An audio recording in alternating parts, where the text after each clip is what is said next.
अस्सलाम वालेकुम, क्या हाल चाल है।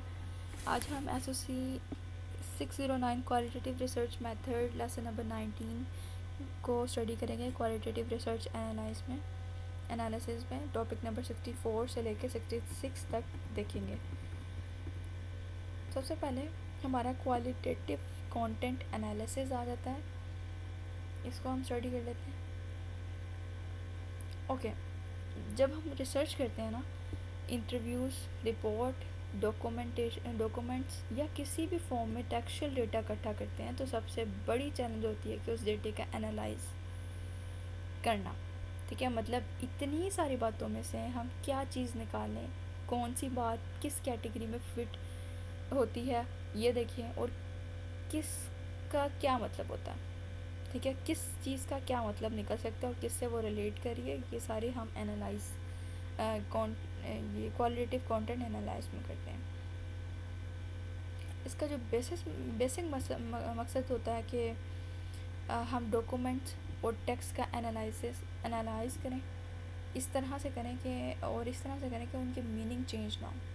ठीक है, टेक्स्ट का नेचर और डायरेक्शन मेंटेन रखें, प्री डिटरमाइंड कैटेगरीज बनाएं जिनमें डेटे को सिस्टमेटिकली रखा जाए।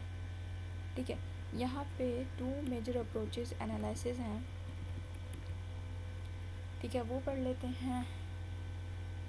सबसे पहले है सिमोटिक्स। सिमोटिक्स यानी science of science, science of sine.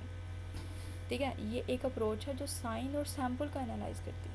इसमें हम देखते हैं कि कौन से वर्ड या विजुअल क्या मीनिंग रखते हैं। ठीक है, किस कॉन्टेक्स्ट में यूज़ होते हैं, ये किस तरह से मीनिंग प्रोड्यूस और कम्युनिकेट करते हैं एक दूसरे से।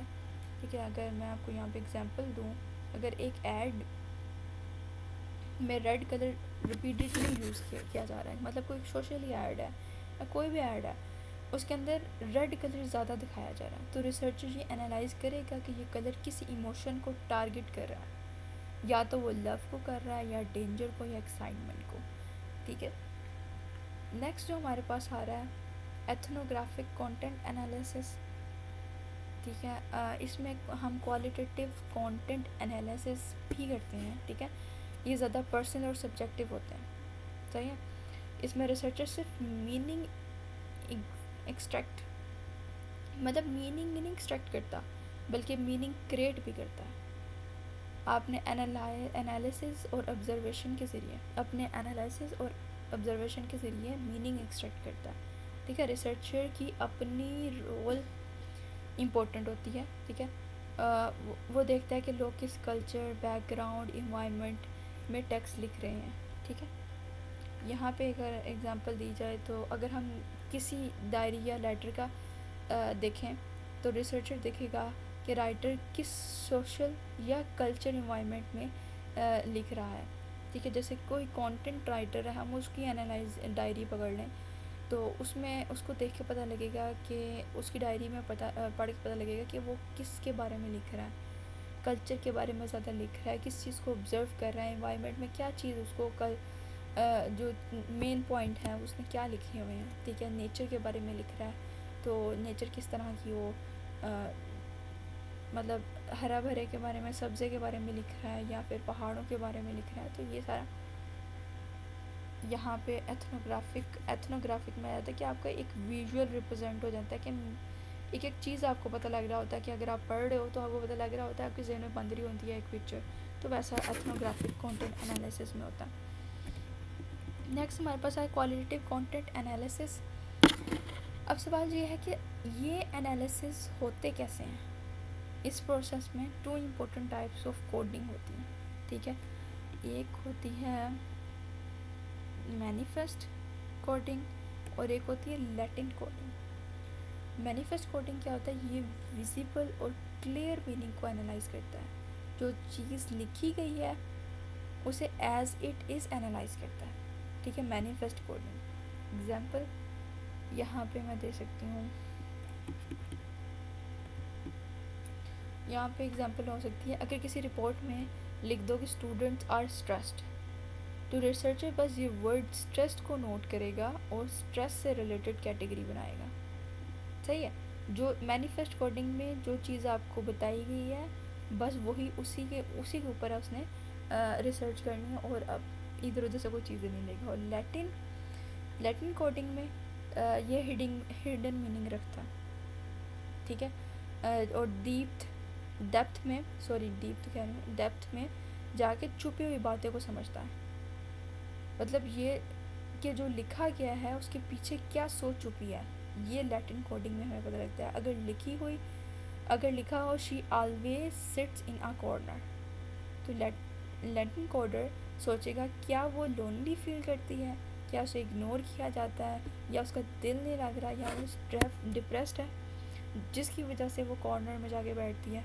तो ये लैटिन कोडिंग में कि वो उसके पीछे की कहानी भी मतलब जानना चाह रहा है।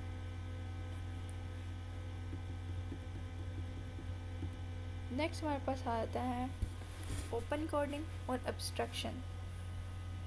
ओपन कोडिंग क्या होती है कि हर रेलिवेंट फ्रेज को लेबल करना, कैटेगरी बनाना, ठीक है। कैटेगरी किस तरह बनती है, जैसे एंगर की एक कैटेगरी होगी है, स्पोर्ट की, फीवर की, ईटीसी। तो इस तरह की कैटेगरीज। एब्स्ट्रैक्शंस में जो हम छोटी छोटी कैटेगरीज को बड़ी लॉजिकल कैटेगरीज में कन्वर्ट करते हैं। जैसे एग्जांपल फियर भी है और एंग्जाइटी भी है, इन दोनों कंबाइन कर दे तो हमारे पास आ जाता है इमोशनल रिस्पॉन्स। अब इमोशनल रिस्पॉन्स में हमारे पास फियर भी आ सकता है, एंग्जाइटी भी आ सकता है, डिप्रेशन भी आ सकता है, और एंगर भी आ सकता है, स्पोर्ट भी आ सकता है, ठीक है। वो एक वर्ड जो इतने सारे मीनिंग को रिप्रेजेंट कर रहा है तो वो एब्स्ट्रैक्ट होगा, ठीक है।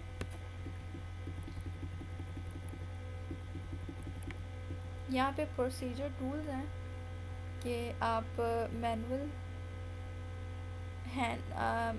खुद हैंड रिटन नोट्स लिख सकते हो, एक्सेल शीट बना सकते हो, मैट्रिक्स बना सकते हो। तो आपकी अपनी मर्ज़ी कि आपने किस तरह बनाना है, क्या चीज़ें किस तरह उसको बनाना है। नेक्स्ट हमारे पास है critic on qualitative content analysis. अब थोड़ी क्रिटिसिज्म भी देखते हैं, क्योंकि हर रिसर्च मेथड के कुछ लिमिटेशंस भी होती हैं। मेजर क्रिटिसिज्म टाइम कंज्यूमिंग, सबसे बड़ी बात टाइम कंज्यूमिंग। ये मेथड बहुत लंबा होता है, line by line data analyse करना पड़ता है आपको। अनसिस्टमेटिक लगता है, मतलब हर रिसर्चर का अपना स्टाइल होता है, इस वजह से कंपैरिजन करना बहुत मुश्किल होता है।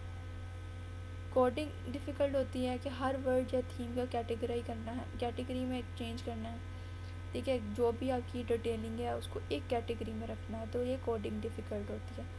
सोर्स ऑथेंटिसिटी की कभी कभार हम सेकेंडरी डेटा भी यूज़ करते हैं ना, जैसे कोई किसी वेबसाइट वगैरह से ले लिया सोर्स, तो वो जिस वेबसाइट से ले रहे हो उसका सोर्स ऑथेंटिक होना चाहिए। Why and how question difficult, ये मेथड सिर्फ बताता है कि क्या लिखा गया है, लेकिन क्यों लिखा गया है या किस तरह इफ़ेक्ट कर रहा है, या बताना मुश्किल होता है, ठीक है। वाई और हाउ, क्या चीज़ किस तरह इफ़ेक्ट करेगी और कैसे हो रही है, ये सब कुछ सबसे लास्ट में आता है।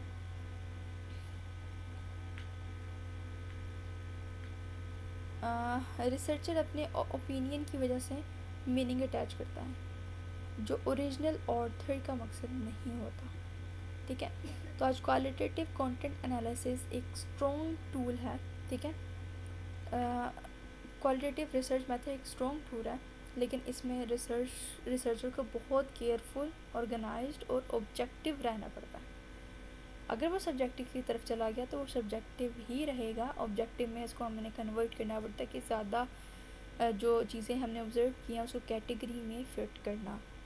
ये मेथड स्पेशली यूज़फुल होता है जब हम रिटन मटेरियल को डीप एनालाइज करना चाहें, लेकिन इसकी लिमिटेशन को भी समझना ज़रूरी है। तो आज का लेक्चर हमारा यहीं पे ख़त्म होता है, मिलते हैं नेक्स्ट लेक्चर में। अगर कोई क्वेश्चन है आपका तो आप मुझे कमेंट में पूछ सकते हैं। तब तक के लिए अल्लाह हाफ़िज़।